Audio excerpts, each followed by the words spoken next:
네, 글로벌 경제 성장 둔화라는 부담감이 계속해서 자리 잡고 있는 가운데 이번 주 연속적인 조정이 나오고 있습니다. 특히 뉴욕장이 이전보다 낙폭이 상당히 커졌습니다. 대형주 위주로 해서 좀 크게 밀리는 모습이 나타나고 있는데요. 어떤 재료들 오늘 시장에 또 작용을 했는지 정리를 해보겠습니다. 이투데이 민태성 부장과 함께하겠습니다. 부장님 안녕하세요. 안녕하십니까? 네, 반갑습니다. 오늘 중요한 뉴스 헤드라인 정리해 주시죠. 네, 오늘 주요 지수가 약세로 장을 마감했습니다. 말씀하신 것처럼 글로벌 경제에 대한 우려가 커지고 있는 그런 상황인데요. 일단 오늘 연준이 공개한 베이지북을 살펴보면 9월 달에 미국 경제는 완만한 성장세는 이어간 것으로 밝혀지기도 했습니다. 그러나 고용시장에 대한 우려는 여전히 지속되고 있는 것으로 나타나기도 했고요. 오늘 주요 지표로는 미국의 8월 도매 재고가 나왔습니다. 6개월 내 도매 판매가 가장 많은 수준을 기록한 것으로 나타나기도 했습니다. 어닝 시즌이 본격적으로 개막이 됐는데요. 어제 장마 후에 실적을 내놓은 알코아를 비롯해서 일부 기업들의 실적은 예상보다 좀 좋지 않았다라는 우려를 가져왔고요. 그 밖에 업종별로 실적이 좀 혼조 양상을 보이는 결과를 가져오기도 했습니다. 유럽에서 관심을 끌었던 방산업계의 BAE 시스템 EADS 합병은 결국 무산됐습니다. 네, 베이지북이 공개가 됐죠. 경제 상황에 대해서 어떻게 평가하고 있었나요? 네, 12개 연방준비은행들의 경기평가 보고서를 모아놓은 연준의 베이지북이 공개가 됐습니다. 전반적으로 미국의 경제 성장은 완만하게 이어지고 있다는 것이 연준의 경기평가가 되겠습니다. 연준은 경제활동이 전반적으로 완만하게 확장하고 있다라고 진단을 했고요. 지난 8월 말에 비해서는 큰 차이는 없지만 전체적인 분위기는 긍정적인 부분이 늘었다라고 전문가들은 평가하고 있습니다. 네, 고용시장이 가장 이제 포인트가 될 것 같은데요. 여기에 대해서는 어떻게 보고 있었나요? 네, 연준은 고용시장에 대해서는 여전히 신중한 입장을 고수했습니다.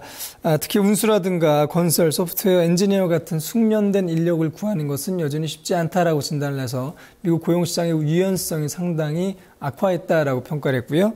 또 기술 인력을 제외하고는 임금 인상 압력은 크지 않은 상황이다라고 밝히기도 했습니다.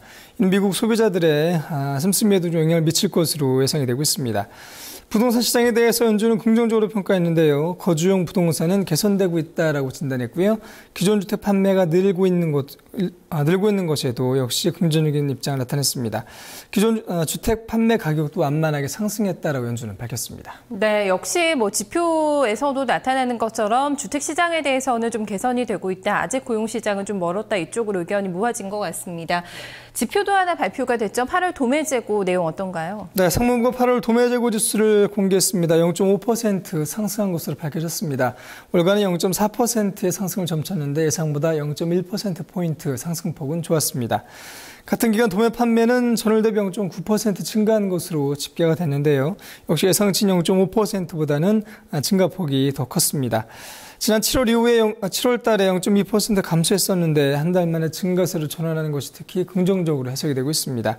지난 2월 이후에 판매 증가폭은 6개월 만에 최대가 되겠습니다. 네, 어제 장마감 후에 이제 알코아가 실적을 내놓으면서 본격적인 어닝 시즌이 개막이 됐는데요. 예상치보다는 실적이 나쁘지 않았던 것 같은데 주가 급락 나왔더라고요. 네, 세계 최대 알루미늄 업체인 알코아의 주가가 오늘 5% 가까이 하락하는 급락세로 장을 마감했습니다. 어제 실적 내용을 살펴봤을 때 투자자들의 우려가 그만큼 커졌다라고 정리할 수 있을 것 같습니다. 특히 올해 알코아는 알루미늄 수요가 6% 증가하는 데 그칠 것으로 전망을 했는데요. 이는 지난 7월 달에 예상했던 7%에 비하면 1%포인트 낮아진 수치가 되겠습니다. 중국을 비롯해서 글로벌 수요가 기대에 미치지 못할 것이다라고 알코아가 내다본 것이 주가에도 큰 악재가 됐습니다. 특히 알코아는 3분기 실적이 예상보다 호전됐다라고 발표했는데 1억 4,300만 달러의 순손실을 기록했다라고 밝힌 것도 시장에는 부담이 됐고요. 거대 정유업체인 쉐브론의 주가 또한 4% 빠졌습니다. 역시 실적 전망을 내려잡은 것이 부담으로 작용했습니다. 네, 소매업체들도 좀 실적을 발표를 했죠. 네, 오늘 주요 소매업계 대표 기업들의 실적도 나왔습니다. 어제 장마 후에 KFC라든가 피자헛 등의 브랜드를 보유한 업체죠. 얌 브랜드가 실적을 내놨는데 오늘 주가는 8% 이상 오르는 급등세를 연출했습니다. 중국 사업을 비롯해서 매출이 예상보다 좋을 것이다라고 내다본 것이 호재가 됐습니다. 소매업계에서는 코스트코 홀세일이 실적을 내놨는데 주가가 3% 올랐습니다. 지난 분기 순이익이 6억 900만 달러, 주당 1.39달러를 기록했다라고 코스트코는 밝혔는데요.